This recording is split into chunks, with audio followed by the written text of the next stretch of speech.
hari Senin 12 Rabiul Awal tahun ke-11 Hijriah, bersamaan dengan hari lahirnya Rasulullah, hari Senin tanggal 12 Rabiul Awal tahun ke-11 Hijriah, Allah perintahkan kepada malaikat Jibril, Jibril, kau turun jemput kekasihku Muhammad, cabut nyawanya, dengan catatan, tanya dulu, jika dia sudah mau, lakukan tugasmu, tapi jika belum mau, tunda tugasmu sampai dia mau. Panggil 3 malaikat menyertaimu, Mikail, Israel, Israfil. Turunlah malaikat.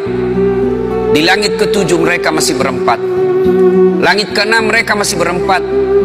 Sampai di langit pertama malaikat Jibril berkata, wahai malaikat pencabut nyawa, kau sajalah yang turun ke dunia.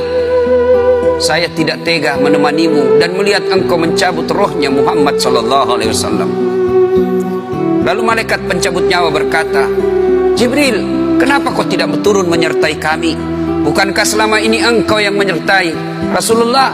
Bukankah selama ini engkau yang menemui Rasulullah? Kami tidak pernah menemui Rasulullah. Turunlah bersama kami. Jibril berkata, maafkan saya tidak betul-betul tidak mampu melihat engkau mencabut rohnya Rasulullah. Turunlah 4 malaikat ini. Lalu malaikat mengetuk pintu Rasulullah, ketuk rumah Rasulullah. Assalamualaikum warahmatullahi wabarakatuh ya Rasulullah. Nabi dalam rumah menjawabnya, waalaikumsalam warahmatullahi wabarakatuh. Fatimah membuka pintu, ternyata tidak ada orang di depan pintu. Rasulullah lalu bersabda, sudah ada di samping saya. Malaikat pencabut nyawa berkata, ya Muhammad, hari ini aku diperintah Allah untuk mencabut ruhmu. Menurutmu bagaimana? Rasulullah menjawabnya, wahai malaikat, 24 nabi dan rasul senior saya, 24 nabi dan rasul pendahulu saya, setelah mereka melaksanakan tugas, mereka pun menghadap kepada Allah. Hari ini saya siap menghadap, tapi saya lihat ini ada keanehan. Apa ya Rasulullah? Mana malaikat Jibril? Kok tidak ada di antara kalian? Mana sahabat saya? Mana Jibril? Malaikat pencabut nyawa berkata, Jibril menunggu di atas langit, dia tidak datang untuk menyertai kami.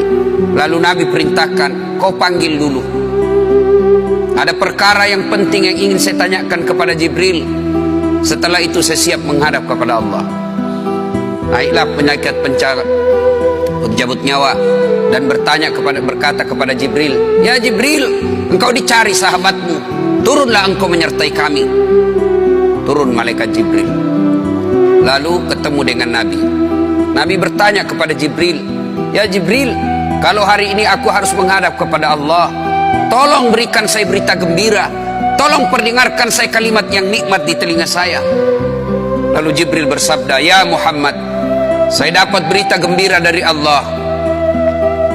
Seluruh malaikat yang pernah Allah ciptakan antri untuk menyambut rohmu ya Muhammad. Apalagi ya Jibril, ya Muhammad, seluruh nabi 24 haram masuk surga sebelum engkau lebih dulu. Meskipun engkau nabi paling terakhir, tapi Allah memberikan garansi dan jaminan, haram seluruh nabi dan rasul masuk ke dalam surga sebelum engkau lebih dulu ya Muhammad. Nabi mengucapkan alhamdulillah. Apalagi ya Jibril, ya Muhammad, jika engkau punya dosa dan kesalahan, Allah telah mengampuni dosa dan kesalahanmu. Nabi bersabda, alhamdulillah. Tapi ya Jibril, itu kan saya, itu diri saya. Ya Jibril, saya tidak cemas soal diri saya tidak ragu soal diri saya. Yang saya cemaskan umatku ya Jibril. Bagaimana umatku sepeninggal aku kelak? Subhanallah, Nabi tidak mencemaskan anaknya, Nabi tidak mencemaskan istri beliau, Nabi tidak mencemaskan keluarga beliau. Yang beliau cemaskan umatku ya Jibril. Jibril lalu berkata, baiklah kalau begitu ya Muhammad, nantikan saya. Jibril lalu menghadap kepada Allah. Selang beberapa saat muncul kembali dan berkata, ya Muhammad, aku telah mendapat berita gembira dari Allah, meskipun engkau sudah tidak di tengah-tengah mereka. Meskipun engkau sudah tidak berada di tengah umatmu, selama umatmu berpegang kepada Quran dan Sunnah, mereka akan selamat dunia sampai di akhirat. Mendengar ini Rasulullah lalu tersenyum dan berkata, Alhamdulillah, segala puji bagi Allah. Malaikat pencabut nyawa, silahkan laksanakan tugasmu.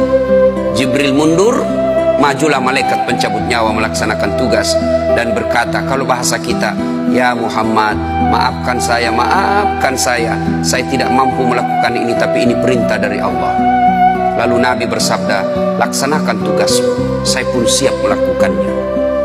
Mundur malaikat Jibril, majulah malaikat pencabut nyawa melaksanakan tugasnya. Keluar rohnya Rasulullah, perlahan-perlahan meninggalkan telapak kaki Rasulullah. Telapak kaki Rasulullah menggigil naik ke atas betis Rasulullah, naik ke paha Rasulullah, sampai ke perut. Bercucuran keringat Rasulullah, keluar keringat Rasulullah di wajah Rasulullah. Malaikat Jibril lalu berpaling. Nabi lalu bersabda, wahai malaikat Jibril, kenapa engkau palingkan mukamu? Apakah engkau jijik melihatku? Apakah kau jijik melihat wajah saya? Jibril bersabda, ya Muhammad, ketahuilah demi Allah yang menguasai segala-galanya, tidak aku jijik melihat mukamu ya Muhammad.